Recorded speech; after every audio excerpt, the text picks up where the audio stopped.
మంచిది. దేవుని వాక్యంలోనికి మనం వెళ్దాం. గత కొన్ని వారాల నుండి మనం ఒక ప్రాముఖ్యమైన అంశంను ధ్యానిస్తూ ఉన్నాం. అదేంటనంటే అన్లిమిటెడ్ గాడ్, అన్లిమిటెడ్ పీపుల్. అపరిమితమైన దేవుడు, పరిమితులతో కూడిన మానవుడు. అనగా దేవుడు మన జీవితాల్లో ఎన్నో చేయాలని కోరుకుంటూ ఉన్నాడు, గొప్ప కార్యాలు చేయాలని కోరుకుంటూ ఉన్నాడు. అందుకని దానియేలు గ్రంథంలో మనం చూస్తే ఒక మాటను మనం ప్రత్యేకంగా చదవగలం. They that know their God.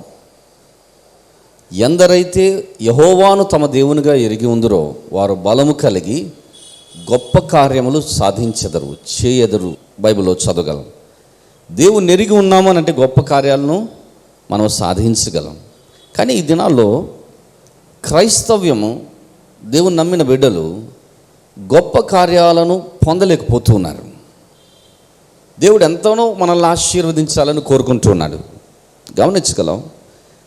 కీర్తన గ్రంథం 78:41 ప్రకారం మాటి మాటికి వారు దేవుణ్ణి శోధించరి, మాటి మాటికి వారు ఇశ్రాయేలు పరిశుద్ధ దేవునికి పరిమితులు నియమించిరి అనే అర్థం వస్తుంది ఆంగ్లంలో నుండి మనం చూస్తే. Again and again they tempted God and again they limited the Holi one of Israel. ఇశ్రాయేలు పరిశుద్ధ దేవునికి పరిమితులు నియమించారు. దేవుడు ఎంతో చేయాలనుకున్నాడు. అందుకని ఇంతకుముందు కూడా చెప్తూ ఉన్నాను, దేవుడు ఇశ్రాయేలీలను 11 దినాల్లో కానాను చేర్చాలని అనుకున్నాడు. ఐగుప్తు నుండి విడిపించి కానాను దేశమునకు చేర్చాలనుకున్నాడు. దాని యొక్క ప్రయాణ దినములు ఎంత అని అంటే 11 దినాలే. మీలో కొంతమందికి సందేహం రావచ్చు, 40 సంవత్సరాలు పట్టింది కదా అని, 11 దినాలు అంటారేంటి అని. కారణం ఏంటంటే మనం ఒక చక్కని ఉదాహరణ చూడగలం. మోషే 12 మంది వేగుల వారిని పంపినప్పుడు వారు వెళ్ళారు, అక్కడ చూచారు. చూడటం మాత్రమే కాదు, ఆ ప్రాంతాన్ని అంతా కూడా పరిశీలించి అక్కడ ఉన్నటువంటి ఫలములు, అక్కడ ఉన్నటువంటివన్నీ కూడా తీసుకొని వచ్చారు. ఎన్ని రోజులు పట్టింది? 40 దినాలు. పోవటానికి, రావటానికి, అక్కడ సంచరించడానికి పట్టినటువంటి సమయం ఎంత అంటే 40 దినాలు. ఆ లెక్కలో పోతే దేవుడు 11 దినాల్లో వారిని కానాను దేశం చేర్చాలని ఆశిస్తున్నాడు. కానీ ఏమవుతుందని అంటే వారు దేవుని కార్యాలకు అడ్డు చెప్పారు, దేవునికి పరిమితులు నియమించారు. మనం చూస్తూ వచ్చాం దాని గురించి. వారికి జరిగిన సంభవాలన్నీ మనకు సాదృశ్యాలుగా ఉంటున్నాయి, మాదిరిలుగా ఉంటున్నాయి. సరే, దీని గురించి చూస్తూ అనేక విషయాలు చెప్తూ వచ్చాను. దేవుడు ఎంతో మనల్ని ఆశీర్వదించాలనుకుంటూ ఉన్నాడు. కానీ మనము ఆ ఆశీర్వాదమును పొందుకునేటువంటి వ్యక్తులమై ఉండాలి. ఆ బాధ్యత మందే. ఈరోజు ఉదయకాలంలో కూడా నేను చెప్తూ వచ్చాను. ఏంటనంటే దేవుడు మన విశ్వాసమును అడుగుతూ ఉన్నాడు, మన విశ్వాసమును మన యొద్ద నుండి కోరుకుంటూ ఉన్నాడు. బైబిల్లోనే చదవగలం. విశ్వాసం లేకుండా దేవునికి ఇష్టడుగా జీవించటం అసాధ్యము. దేవుని యొద్దకు వచ్చువాడు దేవుడు ఉన్నాడని, తన వెదుకువాడికి ఈ ఫలము దయచేయవాడని నమ్మవలను కదా అని అంటూ ఉన్నాడు. విశ్వాసం లేకుండా దేవుని యొద్ద నుండి ఏమీ పొందలేము. విశ్వాసం చాలా ముఖ్యం. కాబట్టి ఈ దినాన కూడా దేవుడు ఎన్నో విషయాలు వారికి చేయాలనుకున్నారు. చూద్దాం. దీని గురించి చూస్తున్న క్రమంలో ఏ విధంగా వారు దేవునికి ఏ ఏ కారణాలను బట్టి దేవునికి పరిమితులు నియమించారు అనేటువంటిది చూస్తున్నాం. మొదటగా అవిశ్వాసమును బట్టి పరిమితులు నియమించారు. రెండవదిగా అవిధేయతను బట్టి పరిమితులు నియమించారు. మూడవదిగా వారి యొక్క గర్వమును బట్టి గర్వించి దేవుని యొద్ద నుండి ఏమీ పొందలేకపోయారు. మన బైబిల్లో పదే చదవగలం. దేవుడు గర్విష్ఠులను ఎదిరించి దీనులకు కృపనిస్తాడు కదా. మనందరికీ తెలిసిన లేఖన భాగం 1 పేతురు 5:5 చదివితే పాత నిబంధనలో ఉన్నటువంటి ఆ వచనమును ఎత్తి చూపుతూ పేతురు అంటూ ఉన్నాడు, God resist the proud and gives grace to the humble. దేవుడు గర్విష్ఠులను ఎదిరించి దీనులకు కృపను అనుగ్రహించువాడు. సో దీని గురించి చూస్తున్న క్రమంలోనే ఈ వారమున మరి ఒక అంశమును ధ్యానిద్దాం. ఏంటంటే, ఏ విధంగా వారు దేవునికి పరిమితులు నియమించారు అని అంటే, త్రూ లేజినెస్, సోమరితనం ఉండడం వల్ల పరిమితులు నియమిస్తున్నాం. మనం దేవుని యొద్ద నుండి కొన్ని విషయాలు పొందలేం. ఏముండడం వల్ల అంటే, సోమరితనం చాలా డేంజర్. సోమరితనం అనేది చాలా ప్రమాదకరం. ఎందుకంటే దేవుడు అన్నాడు, సంఖ్యాకాండం 33వ అధ్యాయం 53వ వచనంలో అంటున్నాడు, ఆ దేశమును స్వాధీనపరుచుకొని దానిలో నివసింపవలను. ఇంకా వారు అక్కడికి వెళ్ళనే లేదు, కానీ దేవుడు చెప్తున్న మాట ఏంటంటే, మీరు ఆ దేశమును స్వాధీనపరుచుకొని మీరు దానిలో నివసింపవలను అని అంటూనే, ఏలయనగా దానిని స్వాధీనపరుచుకున్నట్లు ఆ దేశమును మీకు ఇచ్చితిని అని అంటున్నాడు దేవుడు. ఇస్తాను అని చెప్పలేదు దేవుడు. గమనించండి, ఆ దేశమును మీకు ఇస్తాను మీరు వెళ్ళండి అని అనలేదు. దేవుని లెక్క ప్రకారముగా దేవుడు ముందే ఆ దేశమును వారికి ఇచ్చేశాడు. అవునా? ఇచ్చేసినప్పుడు ఏం చేయాలండి? ఇచ్చిందని తీసుకోవాలి. అవునా? ఫర్ ఎగ్జాంపుల్, దేవుడు చెప్పాడు అనుకోండి, బ్యాంకులో ఒక 10 లక్షల రూపాయల అకౌంట్ జమ చేశాను, పోయి తెచ్చుకోండి అని. నీకు చాలా అవసరం ఉంది. ఏం చేయాలి? వెంటనే వెళ్ళి బ్యాంక్ ఓపెన్ చేశారా లేదా కనుక్కొని, ఎంత క్యూ ఉన్నా కూడా నిలవబడి 10 లక్షల రూపాయలు తెచ్చుకుంటాం. మనం దానికి కూడా సోమరితనంగా ఉన్నామనుకోండి, మనకు అది రాదు. అలాగే దేవుడు కూడా చెప్తున్నాడు. దేవుడు కూడా చెప్తున్న మాట ఏంటంటే, ఆ దేశమును మీకు ఇచ్చి ఉన్నాను, మీరు వెళ్ళి స్వాధీనపరచుకోవడమే ఆలస్యం. దానికి కూడా సోమరితనం అయితే ఎట్లా? అందుకనే మనం చూడొచ్చు, ఇదే 78వ కీర్తనలోనే మాట్లాడుతూ 9వ వచనములో వారు ఏ విధంగా వెనుదిరిగిపోయారనేటువంటి దాని గురించి మాట్లాడుతూ ఉన్నాడు. చూద్దాం. విండ్లను పట్టుకొని యుద్ధ సన్నద్ధులై ఎఫ్రాయిము సంతతి వారు యుద్ధకాలమున వెనుకకు తిరిగిరి. ది టర్న్డ్ బ్యాక్, వెనుకకు తిరిగిరి. దీని గురించే బైబిల్ సెలవిస్తుంది. నాగలి మీద చేయి వేసి, నాగటి మీద, నాగలి తెలుసు కదండి, యేసు ప్రభు కొత్త నిబంధనలో ఇదే మాట అంటున్నాడు. నాగటి మీద చెయ్యి వేసి వెనుదిరుగువాడు వ్యవసాయకుడే కాదు. ఎందుకంటే వ్యవసాయం చేయాలని వెళ్ళి పొలములో దాన్ని కాడి కట్టి, దాని తర్వాత దున్నటానికి నాగలి కట్టి చెయ్యి వేసి ఆ పొలం అంతటిని చూశారు. వావ్, ఇంత పొలం దున్నాలా, అయితే నా వల్ల కాదు అనుకొని చెయ్యి వేసి వెనక్కి వచ్చారనుకోండి, వాడిని వ్యవసాయకుడు అని అంటారా? నో. దేవుడు చాలా క్లియర్గా చెప్తున్నాడు, నాగటి మీద చెయ్యి వేసి వెనుదిరిగిన వాడు వ్యవసాయకుడే కాదు. నేను అనేక సార్లు ఈ వచనాన్ని అన్వయించుకున్నాను. చాలా సందర్భాలలో పరిచర్యలో ఉన్న ఎదురైన సవాళ్ళు, పరిచర్యలో ఎదుర్కొన్నటువంటి కష్టాలు, ఇవన్నిటిని చూసి ఎన్నో సందర్భాలు అపవాది చెప్పేవాడు, పరిచర్య ఏంటి వదిలేయి, ఏంటి పరిచర్య వదిలేయి అనేవాడు. కానీ దేవుడు పదే పదే నాతో మాట్లాడేవాడు ఈ వచనం ద్వారా. ఏంటంటే, నాగటి మీద చెయ్యి వేసి వెనుదిరిగిన వాడు వ్యవసాయకుడే కాదు. అలాగే ఇశ్రాయేలు జనాంగము విండ్లను పట్టుకొని యుద్ధ సన్నద్ధులై మరియు యుద్ధ కాలమున వెనుకకు తిరిగారట. యుద్ధం చేయడానికి బదులు ఏం చేశారు? సైన్యమును చూచి వెనక్కి తిరిగారు. వారినే మన భాషలో సోంబేరులు అని అంటారు, లేక సోమరులు అని అంటారు. అవునా? సోమరులు. నేను చాలామందిని చూశానండి, వారు they don't want to take risk. పనిలో రిస్క్ తీసుకోరు వాళ్ళు.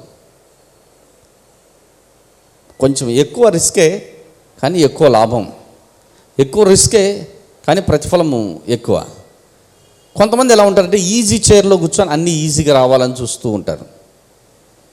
అలాంటి వారు ఏ ప్రయోజనము పొందలేరు, ఏ విధమైనటువంటి లాభం పొందలేరు. కాబట్టి ఈ సోమరితనం ఉన్నట్లయితే ఏం జరుగుతుందనేటువంటి విషయాన్ని గురించి మనం చదువుదాం. మొదటిగా ద రిజల్ట్స్ ఆఫ్ లేజినెస్, సోమరితనం వల్ల వచ్చే ఫలితాలు ఏంటో చూద్దాం. మొదటిది సామెతల గ్రంథం 15వ అధ్యాయం 19వ వచనాన్ని మనం చూద్దాం. సామెతలు 15:19 వచనంలో ఈ విధంగా ఉంటుంది, చదువుదాం. సోమరి మార్గము ముళ్ళ కంచె, యథార్థవంతుల త్రోవ రాజమార్గం. ఆంగ్లంలో ఇలా వస్తుంది, the way of the sluggard is like a hedge of thorn. మరి ఒక తర్జుమాలో ఇలా ఉంటుంది, the way of the sluggard is the troublesome అని ఉంటుంది. అంటే అర్థం ఏంటంటే, ఎవరైతే సోమరిగా ఉంటారో వారి యొక్క మార్గం లేక వాళ్ళ యొక్క ఏం తెస్తుందని అంటే ట్రబుల్స్. అవునా? Troubles troubles troubles. అందుకని మనం చూడగలం, సోమరి మార్గం ముళ్ళ కంచె. ముళ్ళ కంచెను చూసారా ఎప్పుడైనా? ముళ్ళ కంచెను చూసారా? ముళ్ళ కంచెతో ఎవరు పెట్టుకోరు. అవునా? కొంతమంది మనుషులు కూడా ముళ్ళ కంచెల్లాగా ఉంటారు. చాలామంది సమస్యలు ఇచ్చే వాళ్ళు ఎక్కువ అయినప్పుడు కొంతమందిని మనము ప్రత్యేకంగా గమనించగలం. వీళ్ళతో పెట్టుకుంటే ఇంతే. కాబట్టి ఏం చేయాలి? నెమ్మదిగా అది ముళ్ళ కంచెను ఒక్కొక్క ముళ్ళు తీసివేసి ఇసిరి అవతల కొట్టినట్టుగా అవతల కొట్టాలి, అంతే తప్ప పెట్టుకోనేకూడదు. వారితో మనము ఎక్కువ సాంగత్యము చేయకూడదు. ఎందుకంటే బైబిల్ చాలా స్పష్టంగా సెలవిస్తున్న మాట ఏంటంటే, ముళ్ళ కంచె లాంటిదట సోమరివాని జీవితం, సోమరివాని మార్గం. సోమరితనం సమస్యలను తెచ్చిపెడుతుంది, ఇబ్బందులను తెచ్చిపెడుతుంది. ముళ్ళ కంచె అంటే అర్థం ఏంటంటే సమస్యల మార్గము. మనం చూడొచ్చు, ముళ్ళు అనేటువంటిది ఎప్పుడు కూడా సమస్యను చూపిస్తూ ఉన్నది. ముళ్ళ కంచె అనేటువంటిది ఏంటంటే బైబిల్ ప్రకారంగా సమస్యల మార్గము అని అర్థం. సో సోమరివారి మార్గం ఎలా ఉంటుందట? ఎప్పుడు సమస్యలే. ఫర్ ఎగ్జాంపుల్ చూద్దాం. సోమరిగా ఉన్నాడు అనుకోండి, తిండికి సమస్యే, కట్టడానికి బిల్స్ పే చేయడము సమస్యే, దాని తర్వాత అన్నిటికీ సమస్యలే. కారణం ఏంటో సోమరితనం. కాబట్టి సోమరిగా ఉన్నట్లయితే ఏమీ తినలేము, ఏమీ చేయలేము, ఎవరికి ఇవ్వలేం, మనకు సమృద్ధి ఉండదు, ఎన్నో సమస్యలు మనము ఎదుర్కోవాల్సి వస్తుంది. తర్వాతది మొదటిది ఏంటి? సోమరివాని మార్గం ముళ్ళ కంచె. సోమరితనం వల్ల వచ్చేటువంటిది ఏంటంటే సమస్యలు, ముళ్ళ కంచె లేక సమస్యలు. ఇలాగ చూద్దాం. రెండవది మనం చూస్తే సామెతలు 21:25, సోమరివాని చేతులు పనిచేయ నొల్లవు. సోమరిగా ఉన్నాడు అనుకోండి, వాని చేతులు పనిచేయ నొల్లవు, వాని ఇచ్చ వానిని చంపును. మేము బైబిల్ కాలేజీ చదివే టైంలో ఆల్మోస్ట్ 18 సంవత్సరాల కిందట చెన్నైలో బైబిల్ కాలేజ్ చదువుతున్నాను. గంగావతి నుంచి ఒక ఆయన వచ్చారు, ఒక సహోదరుడు. ఈ సహోదరుడు ఎంత సోమరి అని అంటే, బెడ్స్ అన్నీ పక్కనే ఉంటాయి, ఇక్కడొకటి అక్కడొకటి. ఈయన చేయి పెడితే అందుతుంది ఒక విషయం, కానీ ఆయన చేయి పెట్టడు, చేయి పెట్టి తీసుకోడు. అక్కడ ఎవరో ఉంటాడు, వాడిని చూసి హలో బ్రదర్ ఒకసారి అది ఇస్తారా అని అంటాడు. అంత సోంబేరి అనమాట. అతను అక్కడి నుండి లేచి వచ్చి తీసుకొని వచ్చి ఇతనికి ఇవ్వాలి. ఏంటంటే అంత సోమరితనం. కాబట్టి బైబిల్ సెలవిస్తుంది, సోమరివాడు వాని చేతులు పని చేయనొల్లవు. అంత మాత్రమే కాక వాని ఇచ్చ వానిని చంపుతుంది అని. సోమరితనం అధికంగా ఉన్నాం అనుకోండి, ఎక్కువ సోమరితనము ఉన్నదనుకోండి, ఆశిస్తాం ఇచ్చేయిస్తాం, ఇలా ఉండాలి, అలా ఉండాలి, ఇలా చేయాలి, అలా చేయాలని ఎన్నో ఆశిస్తూ ఉంటారు. వారిలాగా ఇంట్లో మంచి ఇంట్లో ఉండాలి, వారిలాగా మంచి కారులో తిరగాలి, వాళ్ళలాగా ఇది చేయాలి అంటే ఇచ్చేయిస్తాం. ఎవరో ఒకళ్ళని చూస్తే ఏదో ఒక విధంగానో ఇది ఇలా చేయాలనేటువంటి ఆశ ఉంటుంది, కానీ చదవం, కానీ పని చెయ్యం. ఓకేనా? ఆశ ఉంటే సరిపోదు, దానికి తగినటువంటి క్రియలు కూడా ఉండాలి. అందుకని బైబిల్ సెలవిస్తుంది, సోమరి వాని చేతులు పని చేయనొల్లవు. సోమరివాడు పని చేయడు, కానీ ఆశిస్తాడు. దొరుకుతుందా? దొరకవు. పని చేయకుండా ఆశించడం అనేటువంటిది ఎవరికి సాధ్యం కాదు. కొంతమంది ఉన్నారు సోమరులు, వారు పని చేయరు, కావాల్సినవి ఎక్కువ. కాబట్టి బైబిల్ సెలవిస్తుంది, వాని యొక్క ఆశలు ఎక్కువ, క్రియలు తక్కువ. అవునా? కాబట్టి ఏమవుద్ది? ఆశిస్తాడు కానీ పని చేయలేదు. పని చేస్తే అభివృద్ధి చెందాం, బాగుంటాం. కాబట్టి పని చేయలేదు కాబట్టి ఏమవుతుంది? అతనికున్న ఆశ అతనినే చంపేస్తుంది. నేను ఒక సహోదరుని చూశాను. ఆ సహోదరుడు ఎలాగుంటాడంటే ఆల్మోస్ట్ నా ఏజ్. ఇతనికి ఒక ఆశ ఉందంట. ఏంటంటే ఆయనకున్న ఆశ బైక్లో ఈ దేశాన్నంతా చుట్టూ రావాలట. చెప్పాను, తప్పేం కాదు ఆశ. కానీ ఆశ ఉంటే సరిపోదండి, దానికి తగినటువంటి ప్రణాళిక అవసరం, శ్రద్ధ అవసరం, దానికి తగినటువంటి అన్నీ కూడా అవసరం. మనం అప్పుడప్పుడు చూడగలం. స్టూడెంట్స్ వైజే చూద్దాం, స్టూడెంట్స్ని తీసుకుందాం. కొంతమంది స్టూడెంట్స్ చదవరు, కానీ చదవకుండా పాస్టర్ గారి దగ్గరికి వచ్చి పరీక్షల రోజు పెన్నులు నా చేతికి ఇచ్చి, పాస్టర్ పరీక్షలు ఉన్నాయి, ప్రార్థన చేయండి అని అడుగుతారు. వాళ్ళ నమ్మకం ఏంటంటే చదవకపోయినా పాస్టర్ గారు పెన్నులకు ప్రార్థన చేసి ఇస్తే ఆ పెన్ను రాస్తుంది అనుకుంటారు. రాసేది ఎవరు? నీ మైండ్. అవునా కదా? నీ మైండ్, నీ చేతులు. కానీ వీళ్ళంటి సంవత్సరం అంతా అలాగే వెళ్ళిపోతారు, చదవరు. కానీ పాస్టర్ గారు ప్రార్థన చేసి ఇస్తే నాకు మంచి రిజల్ట్స్ వస్తాయి అని అనుకుంటారు. అందుకనే నేను అలాంటి పెన్నులకు ప్రార్థన చేసే ముందు ఒక మాట అడుగుతాను. చదివారా? చదివింటే దేవుడు నీవు చదివింది నీకు జ్ఞాపకంలోనికి తీసుకొస్తాడు. ఒకవేళ నువ్వు మర్చిపోయినా నీ జ్ఞాపకంలోనికి తీసుకొస్తాడు, చదివిన అర్థమయ్యేటట్లు చేస్తాడు. అందులో తప్పు లేదు. కానీ నువ్వు అసలే చదవకుండా పెన్ను కొరకు ప్రార్థన చేయించుకొని పాస్టర్ గారు ప్రార్థన చేసిన ఆ పెన్ను ఏదో నీకు మంచి రిజల్ట్స్ ఇస్తాయి అని అనుకొని వెళ్తే ఏ రిజల్ట్ రావు. హల్లెలూయా. కాబట్టి ఏం చేయాలి? చదవాలి. రిజల్ట్స్ రోజున ఏంటి? చదివిన వాడు మంచి మార్కులు వస్తాయి, చదవని వారు దట్స్ ఆల్. సోమరిగా ఉన్నవారు అంతే, తిని పడుకొని ఉన్నవారు అలాగే ఉంటారు. సరే చూద్దాం. ఓకే, 19వ అధ్యాయం సామెతలు 19. మూడవది, ఈ యొక్క సోమరితనం వల్ల ఇంకేమొస్తుందో చూద్దాం. మూడవది సామెతల గ్రంథం 19వ అధ్యాయం 15వ వచనం, 15th వర్డ్స్, 15వ వచనం.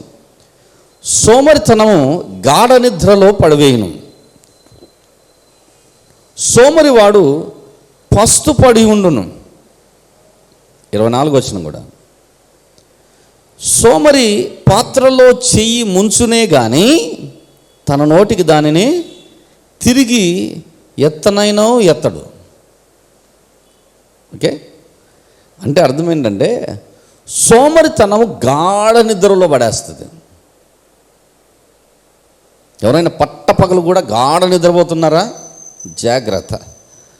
అలాంటి వారు ఉంటే అది దేనికి సూచన అని అంటే సోమరితనానికి సూచన. గాఢ నిద్ర. ఏం చేస్తుందట? ఆ గాఢ నిద్ర సోమరితనమునకు సూచన కాబట్టి సోమరివాడు పస్తుబడి ఉండును. అంటే అర్థం ఏంటి? పని చేయడు. పని చేయకపోతే డబ్బులు వస్తాయా? కూర్చొని తింటే కొండలైనా కరుగుతాయట. తెలుగులో ఒక సామెత ఉంది, చూసారా? కూర్చొని తింటే కొండలైనా కరుగుతాయి. మేము ఈ కరోనా టైంలో చూసాం.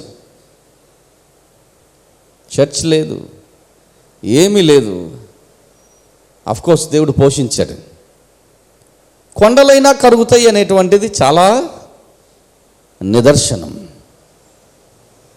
ఓకేనా? అలాగే సోమరివాడు పని చెయ్యడు కాబట్టి వాడు ఏమవుతాడట? పస్తుబడి ఉంటాడట. అవునా? పస్తుబడి ఉంటాడు.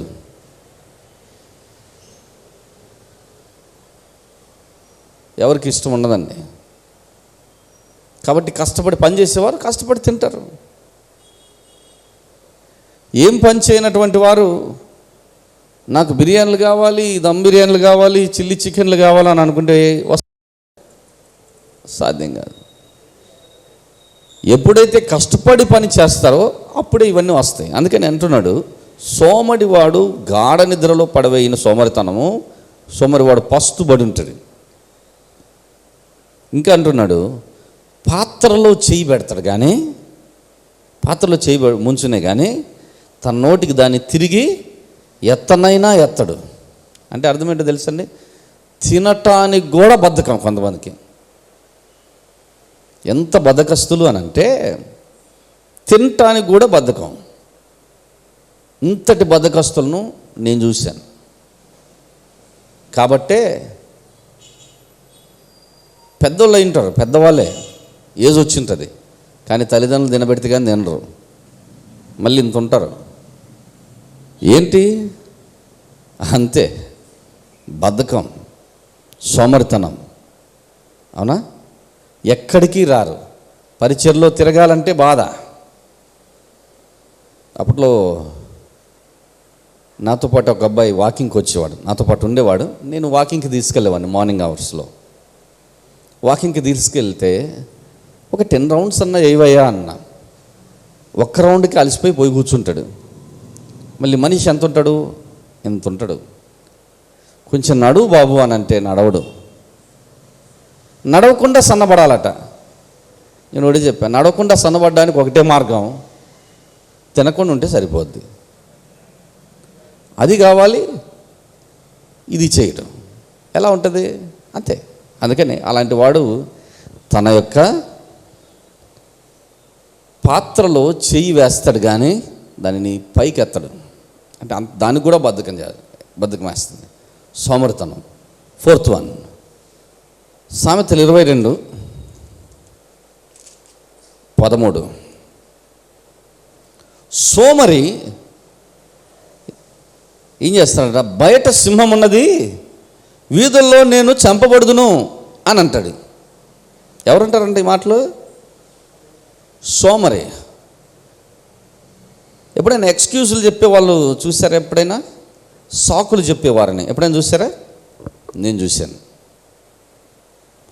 ప్రతి దానికి ఒక సాకు చెప్తూ ఉంటారు.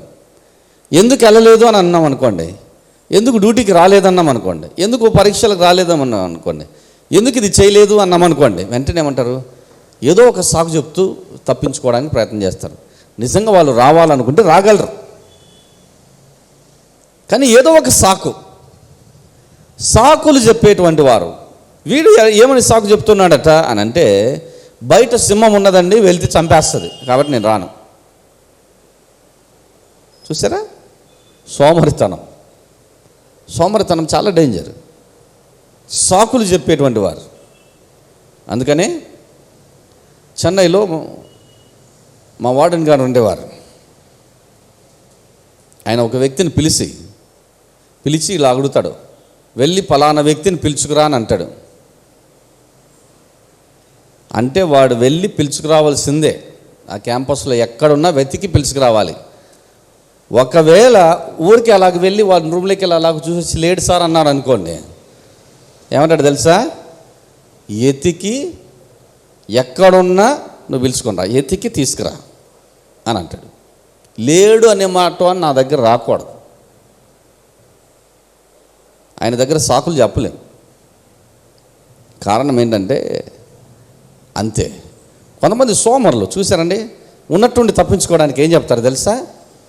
నాకు తెలియదు sir, I don't know sir అంటారు. అదే వద్దు. ఐ డోంట్ నో అనేటువంటిదే వద్దు. తెలుసుకో, నీకు తెలియకపోతే తెలుసుకో. అందుకే ఆయన నీకు తెలీదా రా చూపిస్తారని దగ్గరుండి మరీ చూపిస్తాడు. సాకే చెప్పలేము ఆయన దగ్గర. నాకు రాదు, తెలియదు, చేత కాదు అని మాత్రం చెప్పలేము. ఆయన ఏదైనా ఒక పని చెప్పాడు అనుకోండి, అది చేసి తీరాల్సిందే. ఒకవేళ నాకు రాదన్నాం అనుకో, నీకు రాకపోతే నీకు నేర్పిస్తాడు ఆయన. అంత పవర్ఫుల్ మ్యాన్. అందుకని ఆయన అంటూ ఉంటాడు ఒకసారి, కడయాదు ముడియాదు తెలియదు ఇంత వార్త సొల్లకూడదు అంటాడు. అంత పవర్ఫుల్ మ్యాన్, గొప్ప దైవజనుడు ఆయన. ఎందుకంటే కొంతమంది సోంబేర్లు అలాగే చెప్తారు, సారీ సార్ నాకు తెలియదు సార్, నాకు అలవాటు లేదు సార్, ఇవే చెప్తూ ఉంటారు. ఏదో ఒక సాకు చేస్తే చేయగలరు, కానీ సాకులు చెప్తూ ఉంటారు. కాబట్టి వారి జీవితం అంతంత మాత్రమే ఉంటుంది, సాకులు చెప్పేవారు. ఓకేనా? తర్వాత చూద్దాం త్వరగా. 24వ అధ్యాయం సామెతల గ్రంథం 24, 30 నుండి 34 వరకు గమనిద్దాం. సోమరి వాని చేను నేను దాటి రాగా, తెలివిలేని వాని ద్రాక్ష తోటను నేను దాటి రాగా, ఇదిగో దాని యందంతటా ముండ్ల తుప్పలు బలిసి ఉండెను, దూలగొండ్లు దాన్ని కప్పి ఉండెను, దాని రాతి గోడ పడి ఉండెను. నేను దానిని చూచి యోచన చేసుకుంటుని, దాన్ని కనిపెట్టి బుద్ధి తెచ్చుకుంటుని. ఇక కొంచెము నిద్ర, ఇక కొంచెము కొనుకుపాటు, పరుండుటకై ఇక కొంచెము చేతులు ముడుచుకొనుట, వీటి వలన నీకు దరిద్రత పరిగెత్తుకొని వచ్చును. ఆయుధస్తుడు వచ్చినట్టు లేమి నీ మీదికి వచ్చును. ఈ జ్ఞాని అయిన సొలొమోను చెప్తున్న మాట ఏంటంటే, సోమరివాని చేను నేను దాటి రాగా, ఆ చేను దాటుకొని వస్తూ ఉన్నాడట. వస్తున్నప్పుడు ఇతడు కొన్ని విషయాలను అబ్జర్వ్ చేశాడు. ఏంటేనంటే, తెలివిలేని వాని ద్రాక్ష తోట నేను దాటి రాగా, ఇదిగో దాని యందంతటా ముండ్ల తుప్పలు బలిసి ఉండెను, దూలగొండ్లు దాన్ని కప్పి ఉండెను. ముండ్ల తుప్పలు ఉన్నాయి, వ్యవసాయం చేయలేదు. దూలగొండ్లు దాన్ని కప్పి ఉన్నాయి, దాని దగ్గరికి వెళ్ళి దాన్ని వ్యవసాయం చేసింది, దాన్ని పెరికింది ఏమి లేదు. అంత మాత్రం దాని గోడ, రాతి గోడ పడి ఉన్నది. నేను దాన్ని చూచి యోచన చేసుకుంటుని, దాన్ని కనిపెట్టి బుద్ధి తెచ్చుకుంటుని. అందుకనే ఒక ఇంటికి వెళ్ళామనుకోండి, ఆ ఇల్లు నీట్గా ఉందనుకోండి, మనకు అర్థం ఏంటంటే ఆ ఇంట్లో ఉన్న ఆవిడ చాలా యాక్టివ్ ఉమెన్ అని అర్థం. కొంతమంది ఒక్కోసారి టైం కుదరక అలాగే ఉండొచ్చేమో, కానీ చాలా వరకు ఆ ఇంట్లో చక్కగా ఎక్కడిదక్కడ అమర్చబడి ఉన్నదనుకోండి, మనకు సింబల్ ఏంటి, సిగ్నల్ ఏంటి, ఈ ఇంట్లో ఉన్నటువంటి స్త్రీ చాలా యాక్టివ్, తన ఇల్లు బాగా పెట్టుకుంటుందని. అందుకని మన తెలుగులో ఒక సామెత ఉంటుంది, ఇల్లు చూసి ఇల్లాలను చూడంటారు. అంటే అర్థం ఏంటి, ఇల్లు నీట్గా ఉంటే ఇల్లాలు అన్ని విషయాల్లో నీట్ అని అర్థం. కొంతమంది ఇల్లాలను చూసాం, అంటే అందరినీ కాదు, ఎవరు అలా అనుకోకండి, కొంతమంది ఇల్లాలు చూసాం. ఇల్లాలు మాత్రం మంచి మేకప్లో ఉంటారు, ఇల్లు మాత్రం దరిద్రంగా ఉంటుంది. అందుకనే ముందు ఇల్లు చూసి దాని తర్వాత ఇల్లాలను చూడాలి. సరే గమనిద్దాం. కాబట్టి ఇక్కడ కూడా ఒక పురుషుని యొక్క సామర్థ్యం చూడాలి అని అంటే, అతడు వ్యవసాయం చేసేటువంటి పొలమును చూడాలి. కాబట్టి సోమరివాని పొలమును దాటి వచ్చినప్పుడు ఈ జ్ఞాని అనుకుంటూ ఉన్నాడట, ఆ పొలములో ముండ్ల తుప్పలు బలిసి ఉన్నాయి, దూలగొండ్లు దాన్ని కప్పున్నాయి. దాని అర్థం ఏంటి, ఆ చేను యజమానుడైనటువంటి అతడు సోమరివాడు అని అర్థం. దాని రాతి గోడ కూలి ఉన్నది, రాతి గోడ కూలుంటే ఏం చేస్తారండి? వెంటనే దాన్ని కట్టి ఏదో ఒకటి చెయ్యాలి. అలాగే వదిలేస్తే గోడ అదొకటే కాదు, మొత్తం ఉన్న గోడ మొత్తం కూలిపోద్ది.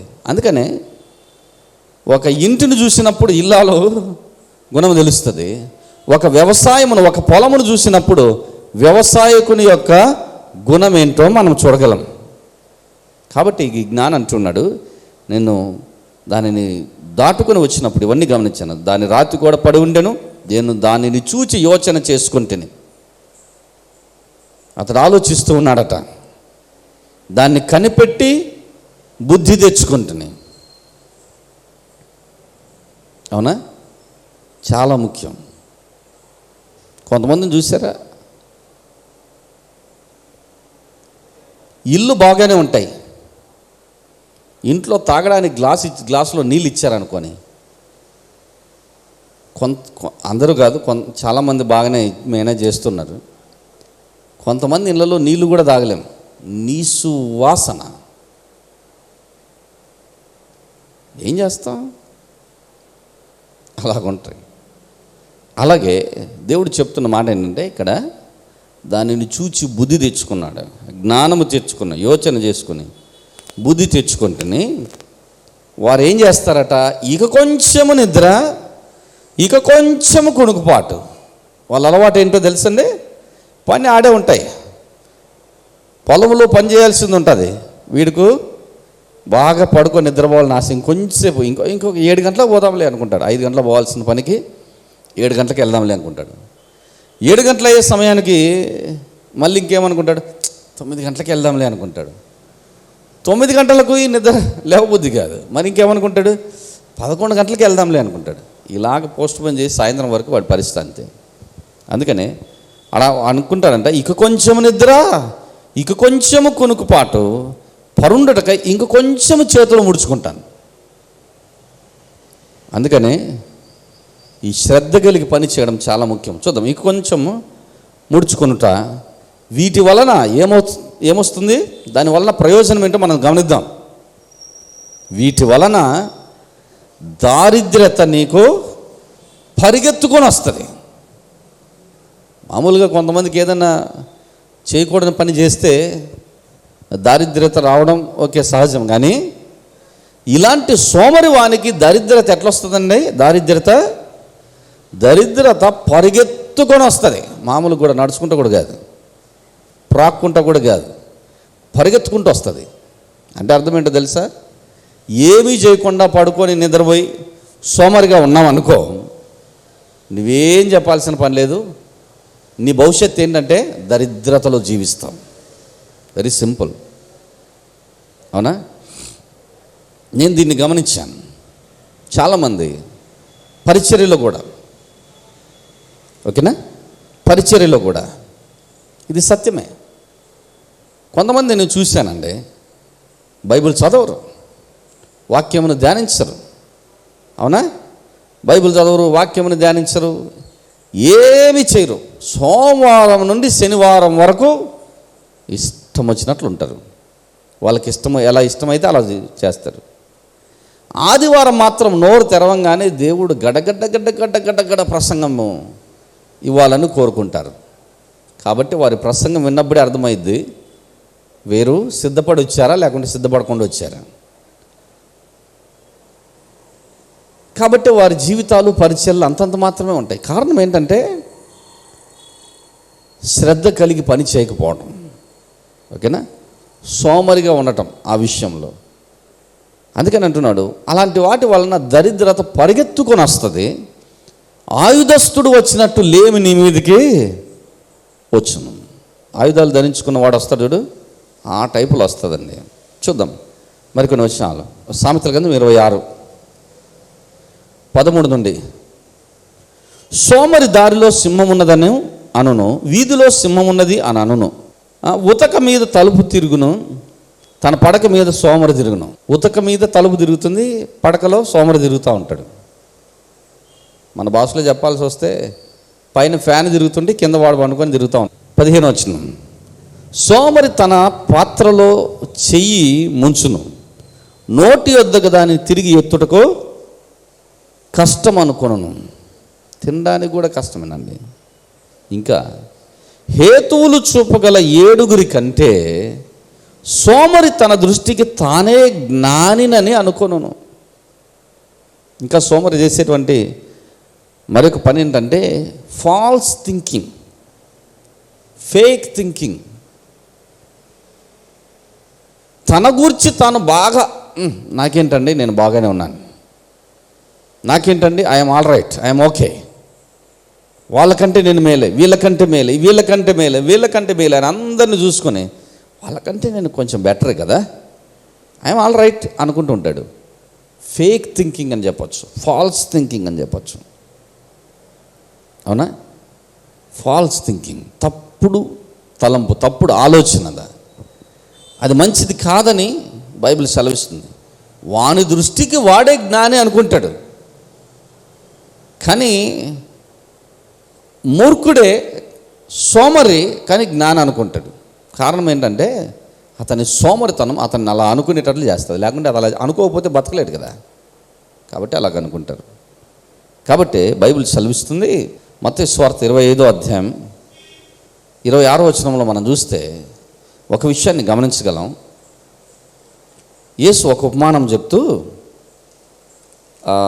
ఆయన 3 పిలిచారట.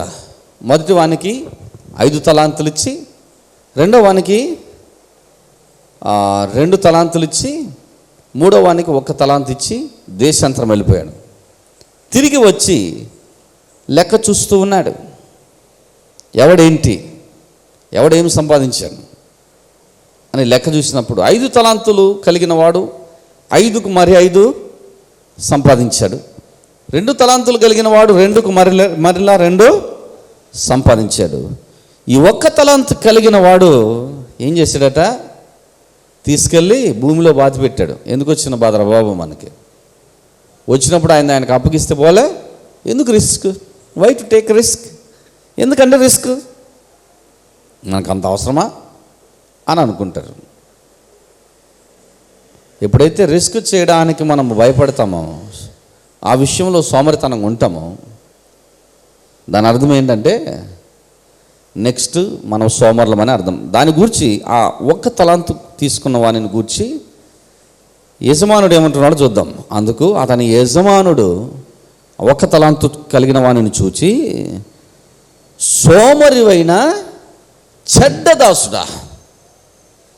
ఇది నన్ను దేవుడు చాలామందిని ఇలా చెప్తాడేమో అనిపిస్తుంది. మంచి జ్ఞానం ఇచ్చింటాడు దేవుడు, తలాంతులు ఇచ్చింటాడు. తలాంతులను ప్రాక్టీస్ చేసి అభివృద్ధి చేసుకుంటే పైకి వస్తారు. జ్ఞానం ఇచ్చాడు, దానిని ఉపయోగిస్తే పైకి వస్తారు. ఇవేవి చేయరు, కానీ సోమరికి ఒక చోట కూర్చొని ఉంటారు. అవునా? వారిని చూసి దేవుడు ఈ దినానికి అంటూ ఉన్నాడు, సోమరివైన చెడ్డదాసుడా, సోమరివైన చెడ్డదాసుడా అని అంటున్నాను. ఇది నాన్న కూడా అలాగే దేవుడు చెప్తూ ఉన్నాడు. నీకు ఇచ్చిన తలాంతులు నువ్వు వాడలేదు, దాన్ని ఆచరించలేదు, కాబట్టి నువ్వు సోమరివి, చెడ్డవాడు, దేవుని రాజ్యంలో ఏ విధమైనటువంటి మేలులు పొందలేని వాడివి అని అంటున్నాడు. సరే చూద్దాం.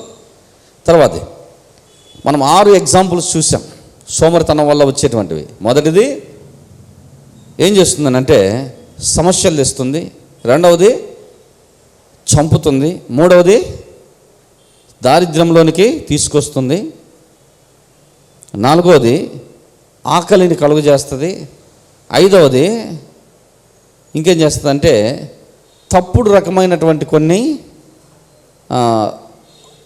సాకులు చెప్పేటట్లు చేస్తుంది, ఆరవది తప్పుడుగా ఆలోచించేటట్లు చేస్తుంది.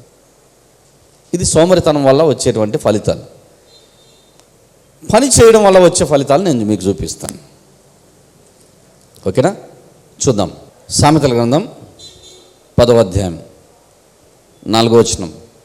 బద్ధకముగా పనిచేయువాడు దరిద్రుడగును. ఉందా? ఇందాకనే చెప్పాను. బద్ధకంగా చేశాడు అనుకోండి, వాడు దరిద్రుడు అవుతాడు. శ్రద్ధ గలవాడు కమాన్ ఐశ్వర్యవంతుడగును. ఓకేనా? శ్రద్ధ గలవాడు a slack hand causes poverty, but the hand of the diligent makes rich. శ్రద్ధ గలవాడు అంటే అర్థం ఏంటో తెలుసండి? శ్రద్ధగా పని చేసేవాడు. ఏది చేసినా సరే శ్రద్ధగా చేస్తారు. కొంతమంది ఏ పని చేసినా బెస్ట్గా చేస్తారు. దేవుడు అలాంటి వాడిని ఆశీర్వదిస్తారు. మీకు తెలుసా? ఏ పని చేసినా, అది చదివినా, చివరికి వంట చేసినా కూడా, నువ్వు వంట చేసావనుకో, బెస్ట్ టేస్ట్ తీసుకురావడానికి ప్రయత్నం చేయి. నీకు వచ్చిన దాంట్లోనే బెస్ట్గా, ఈరోజు కొంచెం మిస్ అయినా నెక్స్ట్ టైం ఇంకా డెవలప్ అవుతున్నది అనుకోండి. ఖచ్చితంగా నీకు తెలిసిన ఆ వంటే నిన్ను పైకి తీసుకొస్తుంది. కొంతమందిని చూశాను, వంట చేయండి అని అన్నాం అనుకోండి, ఉన్నవన్నీ తీసి అందులో వేసా అయిపోయింది అని అంటారు. వాళ్ళకి ఇంకొకసారి పని చెప్పకూడదు అనిపిస్తుంది కొంతమందిని చూస్తే. కొంతమంది చేసే పనులు చూస్తే జీవితంలో మరలా వారికి పని చెప్పకూడదు అనిపిస్తుంది. ఎస్, అందుకని బైబిల్ చెప్తుంది, శ్రద్ధ కలిగి పని చేయువాడు ఐశ్వర్యవంతుడు అవుతాడు, సోమరిగా ఉన్నవాడు దారిద్ర్యంలోనికి వస్తాడు. ఇప్పుడు చాయిస్ మనకే. సోమరిగా ఉంటామా, శ్రద్ధ కలిగి పని చేస్తాం. నేను ఇంకా ఇలా కూడా చెప్తాను, శ్రద్ధ కలిగి చదువువాడు మంచి రిజల్ట్స్ పొందుతాడు. హల్లెలూయా. శ్రద్ధ కలిగి ప్రిపేర్ అయినవాడు బాగా పరీక్షలు రాస్తాడు. శ్రద్ధ కలిగి ఏదైనా సరే శ్రద్ధతో చేసేవాడు పైకి వస్తాడండి. శ్రద్ధతో మనం ఏదైనా ఒక చిన్న డ్యూటీ ఇచ్చారనుకోండి మనకి, ఆ డ్యూటీని శ్రద్ధతో చేయి, ఖచ్చితంగా ప్రమోషన్ వస్తుంది రాదా? నేను చూశాను చాలామంది పెద్ద చదువు ఉండదు కానీ మంచి ప్రమోషన్, మంచి స్థాయిలో ఉంటారు. కారణం ఏంటంటే వాళ్ళకి చదువు కంటే వివేకం ఉంటుంది, శ్రద్ధ ఉంటుంది. నేను ఇలా కూడా చెప్తాను, శ్రద్ధతో పరిచర్య చేయువాడు, పరిచర్లోనికే వద్దాం, శ్రద్ధ కలిగి పరిచర్య చేయువాడు ఐశ్వర్యవంతుడు అవుతాడు. హల్లెలూయా. ఎస్, శ్రద్ధ చాలా ముఖ్యం. అన్నిట్లో కూడా శ్రద్ధతో పని చేయడం చాలా ముఖ్యం. సామెతలు 12, శ్రద్ధ కలిగి పని చేస్తే మొదటిది వచ్చేటువంటిది ఏంటి? ఐశ్వర్యవంతుడు అవుతాం. తర్వాతది శ్రద్ధ కలిగి పని చేస్తే ఇంకేమొస్తుందో చూద్దాం. సామెతలు 12:24 వచనాన్ని మనం చదువుదాం. శ్రద్ధగా పని చేయువారు ఏలుబడి చేయుదురు. శ్రద్ధగా పని చేయువారు మంచి పొజిషన్లోకి వస్తారు. కష్టపడి చదువు, ఒక ఉన్నతమైన మంచి క్యాడర్లో ఉంటావు. కష్టపడి వ్యాపారం చేయి, కష్టపడి చదువు, కష్టపడి పని చేయి, కష్టపడి పరిచయం చేయి, కష్టపడి వాక్యం చదువు, ధ్యానించు, ఒక మంచి స్థితిలో నువ్వు ఉంటావు. అదే ఇక్కడ ఉంటుంది, శ్రద్ధగా పని చేయవాడు ఏలుబడి చేస్తాడు. అంటే అర్థం ఏంటి? పాలించేటువంటి వాడవుతాడు. అదే సోమరులు వెట్టి పనులు చేయవలసి వచ్చును. నేను చాలామందిని చూశాను, తల్లిదండ్రులు బాగుంటారు, పిల్లలు మాత్రం ఏదో ప్యూన్గానో వాచ్మెన్ గానో ఉంటారు. ఎందుకురా బాబు అని అన్నాం అనుకోండి, తల్లిదండ్రులు బాగున్నారు కదా, మీరు తల్లిదండ్రుల కంటే ఇంకా మంచి స్థానంలో ఉండొచ్చు, కానీ సోమరితనం అలాగే చేసేస్తుంది. కానీ ప్యూన్ పిల్లలు కూడా ఒక మంచి ఐఏఎస్ ఐపీఎస్ క్యాడర్లో ఉంటారు, ఒక మంచి క్యాడర్లో ఉంటారు, మంచి స్థానంలో ఉంటారు. కారణం ఏంటంటే శ్రద్ధగా చేస్తారు. వారు చేసే పని శ్రద్ధగా చేస్తారు, ఇంట్రెస్ట్తో చేస్తారు. కాబట్టి వారి చదువే కానీ వారి పనే కానీ శ్రద్ధ కలిగి చేస్తూ ఉన్నారు. కాబట్టి దేవుడు అలాంటి వారిని ఆశీర్వదిస్తారండి. వారు పాలించేటువంటి ఒక స్థానంలో ఉంటారు. నేను మధ్యకాలంలో విన్నాను, ఒక ఆయన రైల్వేలో టికెట్ కలెక్టర్ అంట, ఒక మామూలు వ్యవసాయ కుటుంబం నుంచి వచ్చారు. ఆయన కష్టపడి చదివి ఈరోజు జిల్లా కలెక్టర్ అయ్యాడు. చాలామంది జిల్లా కలెక్టర్ల పిల్లలు టికెట్ కలెక్టర్లు అవుతున్నారు. కానీ శ్రద్ధగా చదివి టికెట్ కలెక్టర్, జిల్లా కలెక్టర్ కూడా అవ్వచ్చు. హల్లెలూయా. చేయగలం. కారణం ఏంటంటే శ్రద్ధ కలిగి పని చేస్తాం. శ్రద్ధ కలిగి పని చేస్తే దేవుడు వారి చేతి పని ఆశీర్వదిస్తాడు. శ్రద్ధగా చదివితే దేవుడు నీ యొక్క చదువును ఆశీర్వదిస్తాడు. శ్రద్ధగా పని చేస్తే దేవుడు నీ చేతి పని ఆశీర్వదిస్తాడు. శ్రద్ధగా పరిచర్య చేస్తే దేవుడు నీ యొక్క పరిచర్యను ఆశీర్వదిస్తారు. మనకు ఉండాల్సింది ఏంటంటే డెలిజెన్స్, శ్రద్ధ కలిగి పనిచేయాలి. ఏది చేసినా బెస్ట్గా చేయాలన్న ఒక వాంఛ, ఆశ ఉండాలి. కాబట్టి బైబిల్ సెలవిస్తుంది, ఈ శ్రద్ధగా పనిచేయడం ఎలాగో మనం ఒకళ్ళ దగ్గర నుంచి నేర్చుకోవచ్చట. చూద్దామా, సామెతలు 6వ అధ్యాయం 6వ వచనం నుండి. సోమరి, స్టార్టింగ్ ఏ పవర్ఫుల్ స్టేట్మెంట్. సోమరి, చీమల యొద్దకు వెళ్ళుము, వాటి నడతను కనిపెట్టి జ్ఞానము తెచ్చుకొనుము. My goodness. సోమరి చీమల దగ్గరికి వెళ్ళి వాటి నడతను, వాటి యొక్క అవి చీమలు చేసే పనులు చూడడానికి కంటికి కనిపించేంత, కంటికి కూడా కనిపించనంత చిన్నగా ఉంటాయి చీమలు. కంటికే కనిపించనంత చిన్నగా ఉంటున్నటువంటి ఈ చీమలను చూచి నేర్చుకో అంటున్నాడు. అంత చిన్న జీవుల నుండి మనం ఏం నేర్చుకోగలం? సోమరి చీమల యొద్దకు వెళ్ళుము, వాటి నడతను కనిపెట్టి జ్ఞానము తెచ్చుకో, తెలివి తెచ్చుకో. చీమల దగ్గర నుండి తెలివి తెచ్చుకో అంటున్నాడు. ఏంటో చూద్దాం. వాటికి న్యాయాధిపతి లేకున్నను, అంటే అర్థం ఏంటి? చూసుకోవడానికి పైన ఎవరు లేకపోయినా, న్యాయాధిపతి లేకున్నను, పై విచారణకర్త లేకున్నను, అధిపతి లేకున్నను, అంటే ఇవన్నీ కరెక్ట్గా చేశారా, ఇదంతా వర్క్ కంప్లీట్ అయిందా అని చూసేటువంటి సూపర్వైజర్స్ వారికి ఉండవు. అవునా? ఆంగ్లంలో బాగా వస్తుంది, without having any chief officer or ruler or supervisor. వారికి ఆఫీసర్ ఉండరు, రూలర్స్ ఉండరు, సూపర్వైజర్స్ ఉండరు. అడగడానికి ఇదెందుకు ఇట్లా చేసావని అడగరు.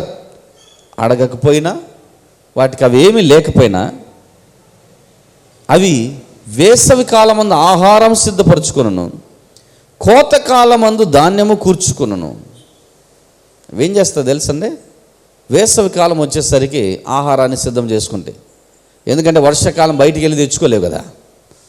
సో వేసవి కాలము ఆహారం సిద్ధం చేసుకొని కోతకాలమందు ధాన్యమును కూర్చుకుంటాయట. కాబట్టి అంటున్నాడు, సోమరి, ఎందాక నీవు పడుకొని ఉందో ఎప్పుడు నిద్రలేచదు. వాడికే తెలియదు పండుకున్నాడంటే ఎప్పుడు లేస్తాడో ఏమో తెలియదు.